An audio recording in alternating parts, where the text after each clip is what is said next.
안녕하세요. 동아시아사 교사 유선재입니다. 자, 중국사 이번에 이 세 번째 영상이에요. 기말 대비 세 번째 영상 중국사 보도록 하겠습니다. 여러분 혹시 영상이 이 유튜브 컴퓨터나 핸드폰으로 봤을 때 잘 보이지 않으면은 책을 펴놓고 들으면서 해도 될 것 같아요.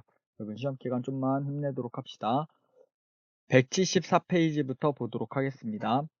자, 아편전쟁. 아편전쟁 역시 원인, 전개과정, 결과, 그리고 아편전쟁 이후 맺은 조약까지. 어, 어, 잠시만요.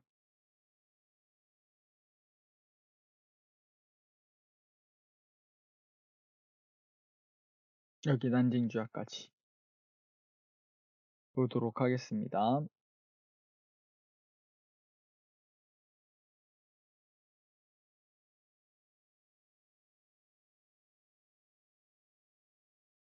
자, 동아시아에서 가장 먼저 문호를 개방한 나라는 청이었다. 18세기 이후 영국의 인도와 동남아시아에서 세력을 확대하였고 청과의 교역도 점차 늘려가고 있었다. 당시 영국과 청의 무역에서는 차의 교역이 큰 비중을 차지하고 있어요. 자, 영국에서 차를 좋아해요. 중국 청나라의 차를. 그래서 영국의 차 구입량이 크게 늘어나면서 그 대가로 은이 계속 청나라로 지금 가고 있는 거예요, 은이. 그래서 영국이 은이 부족한 거야. 그래서 영국이 은을 다시 갖고 오고자 이 청나라로 흘러간 은을 다시 갖고 오고자 뭘 팔아요? 아편을 팝니다. 이 문제를 해결하고자 인도산 아편을 청에 수출하였다. 청의 아편 수입량이 많아져 은이 영국 쪽으로 대량 유출되면서 청의 국가 재정은 어려워졌고 아편이 되면서 청나라 사람들을 아편 중독 폐해도 심각해졌다. 이에 청 정부는 아편 수입을 금지하고 단속하였다. 청 정부의 아편 단속 강화에 반발한 영국은 무력으로 대응하였다. 이 부분이 그거였죠. 그 임칙서가 아편을 몰수해서 다 막 끓는 물에다가 넣어버리고 삶아버리고 불태워버리고 그런 식으로 하죠. 그래서 뭐랑 섞어가지고 막 태우고 그래서 영국에서 자국의 상품을 청나라가 강제로 뺏어서 태웠다 해서 이 아편 전쟁이 시작됩니다. 굉장히 역사상 가장 부도덕한 전쟁이라고 했어요. 아편 전쟁으로 산업혁명으로 개화해낸 영국을 청나라가 도저히 이길 수 없었고 이 아편 전쟁에서 영국이 압도적인 군사력으로 승리하여 난징 조약이 체결됩니다. 그러면은 난징 조약은 아편 전쟁의 결과가 되겠죠? 난징 조약 한번 읽어보도록 하고 여기 대청대황제, 대영국, 청나라와 영국이 나오면 난징 조약이죠. 그리고 청은 영국의 홍콩을 이때 양도한다고 했어요. 홍콩을 양도하기도 하고 그리고 또 이 항구를 개항하기도 합니다.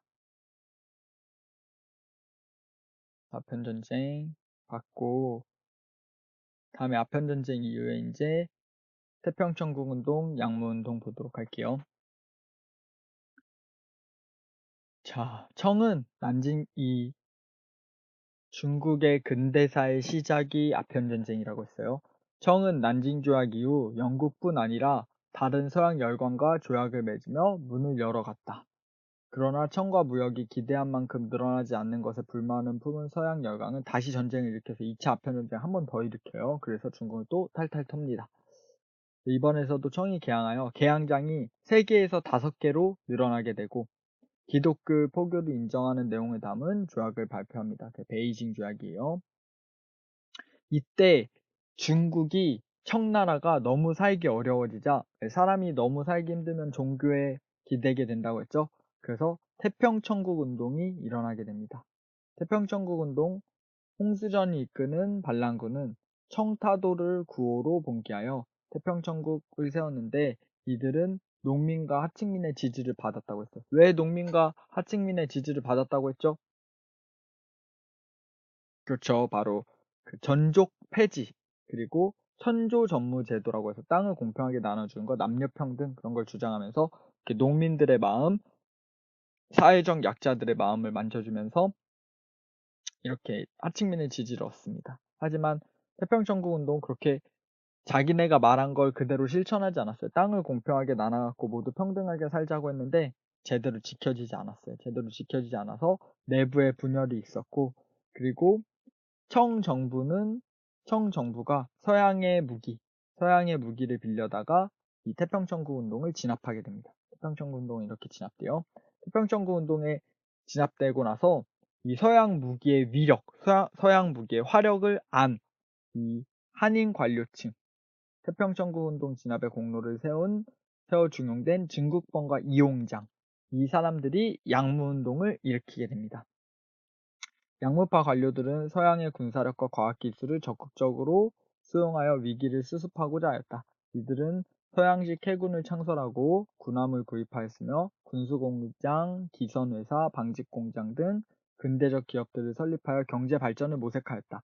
그러나 이 양무운동의 한계는 중체서용, 중국의 전통을 근본으로 삼고 서양의 기술만 받아들이자는 중체서용의 관념을 벗어나지 못해서 완전히 확 바뀌지 못합니다. 그래서 여기 이용장 양무운동에 관련된 사료도 읽어보도록 하고요. 기계 제조라는 이 일은 오늘날 외국의 도전을 막아내기 위한 바탕이 되며 자강의 근본입니다. 기계 제조가 자강의 근본이래요. 서양식 기계는 농경이나 직포, 인쇄, 도자기, 제조 등의 용구를 모두 제조할 수 있고 백성의 생계와 일상용품에 도움이 되는 것이기도 하며 이렇게 뚜뚜뚜뚜 나옵니다. 사료 한번 읽어보도록 하고, 양무운동이 나오게 된 배경은 태평천국 운동, 그 다음에 양무운동 했으나 양무운동의 구호가 중체서용이었고, 그래서 중국 사회를 근대적으로 바꾸는 데는 한계가 있었다. 이런 점 보면서 양무운동 끝내고 다음에 이제 청일전쟁을 보도록 하겠습니다. 자, 청일전쟁은 이 동학농민운동을 기점으로 해서 동학농민운동을 원인으로 해서 청나라 군대와 일본 군대가 한 번에 조선에 들어오면서 두 군대가 부딪히면서 둘 다 조선을 노리고 전쟁을 일으킨 게 청일전쟁이죠. 이 청일전쟁에서 양무운동으로 개화해낸 청나라와 메이지 유신으로 개화해낸 일본, 그 둘이 부딪혔는데 결국 일본이 이겼다고 했죠. 일본이 이기면서 시모노세키 조약을 체결하게 됩니다. 그래서 이 시모노세키 조약 때 청나라한테 조선의 지배권을 뺐고, 청나라 더 이상 너네 조선에 간섭하지 마, 이렇게 얘기하고 타이완 섬도 이때 뺏어갑니다. 그래서 네, 청일전쟁 받고 다음 이후 이제 무술변법과 의화단 운동 넘어가도록 하겠습니다. 자, 양무운동으로 개화해냈어요. 청나라. 하지만 일본한테 졌어요. 그래서 청일전쟁에서 졌어요. 그래서 무술변법이라는 게 일어나요. 무술변법은 청에서는 청일전쟁 이후 위기를 극복하려는 변법론이 큰 힘을 얻었다. 캉유에이와 량치차오라는 사람이 주장했고, 캉유에이는 러시아와 일본의 계몽 전제 군주를 모델로 한 변법론을 정치 운동으로 발전시켰다. 그는 제자인 량치차오 등과 함께 학회를 세우고 신문과 잡지를 발행하는 등 여론 형성을 통해 운동을 확산시켰다. 광서제도 무술변법을 도와줬어요. 하지만 보수파인 서태후와 위안스카이의 반격으로 실패로 끝났다고 했어요. 무술정변이고, 이 무술변법의 전개. 법은 왜 반드시 변해야 하는가? 무릇 하늘과 땅 사이에는 변하지 않습니다. 여러분, 뭐든지 다 변합니다. 모든 게 다 변하는데 스스로 변하려 해서 변하는 자. 여러분, 혹시 지금 시험 기간인데 내일 시험인데 내일 늘 그래왔듯이 사람의 그런 습관이나 습성에 젖어서 시험 기간인데 스트레스 받으면서 침대 위에서 핸드폰 보고 있고 그러면 변해야 돼. 변해야 돼요. 우리 책상 앞에 앉아서 공부하고, 네, 아무튼 그렇습니다. 아무튼 스스로 해서 변하는 자는 변화의 권한이 자기한테 있어 나라를 지킬 수 있고 종족도 지킬 수 있고 윤리 도덕도 지킬 수 있대. 근데 변하지 않아서 마지못해 변하는 자는 여러분 계속 그렇게 시험 기간인데 스트레스 받으면서 핸드폰만 하고 있고 공부 안 하고 있고 그런 자는 나중에 그 결과를 결국 1년 뒤, 2년 뒤, 3년 뒤에 받는다는 거죠. 대학 갈 때라든지 취직할 때라든지 그게 결과로 나온다는 거죠. 아무튼 마지못해 변하는 자는 변화의 권한이 남에게 있어 그에 의해 속박되고 그에 의해 자유된다. 이런 내용이 있는 게 무술변법 운동입니다. 그래서 빨리 이 문물뿐만 아니라 법 제도까지 빨리 변화해야 된다. 이게 무술변법입니다. 근데 이 무술변법은 아까 얘기했다시피 보수파의 반격으로 끝났고 여기까지 하고 이 다음부터 중국사도 1, 2로 나눠서 볼게요. 여기까지 하고 이 다음은 의화단 운동부터 다음 영상에서 보도록 합시다.